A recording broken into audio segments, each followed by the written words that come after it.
નમસ્કાર, આપ જોઈ રહ્યા છો JKS ગુજરાતી વાત. તો ભાવનગરની ભગવાન જગન્નાથની 39મી રથયાત્રા કાર્યાલયનું ઉદ્ઘાટન સંતો, મહંતો અને રાજકીય સામાજિક આગેવાનોની ઉપસ્થિતિમાં ધ્વજારોહણ કરીને કરવામાં આવ્યું હતું.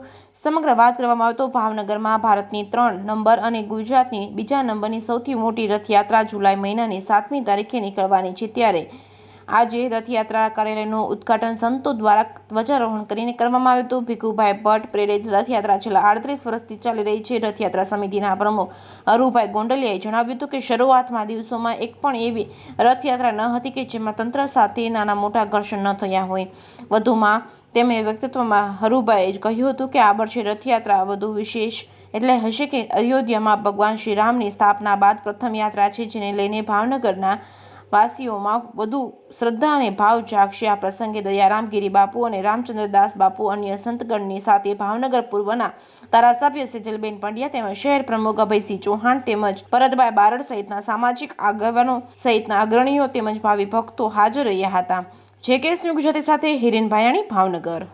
ભાવનગરમાં પરંપરાગત રીતે સ્વર્ગસ્થ શ્રી ભીખુભાઈ ભટ્ટ પ્રેરિત અને શ્રી જગન્નાથજી રથયાત્રા મહોત્સવ સમિતિ આયોજિત આગામી 7મી જુલાઈને રવિવારના રોજ ભગવાન શ્રી જગન્નાથજીની 39મી રથયાત્રા ભાવનગરમાં ભવ્ય રીતે નીકળવાની છે.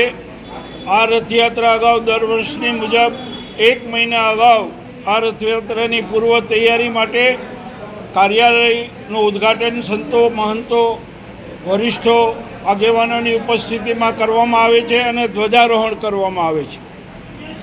આજરોજ 2 જૂન અને રવિવારના રોજ પૂજ્યપાદ સંતો, આગેવાનો, ધારાસભ્યશ્રીઓ, મેયરશ્રીઓ તથા ભાવનગરના નાગરિકોની ઉપસ્થિતિમાં ભવ્ય રીતે આ ધ્વજારોહણ અને કાર્યાલય ઉદ્ઘાટનનો કાર્યક્રમ સંપન્ન થયો છે.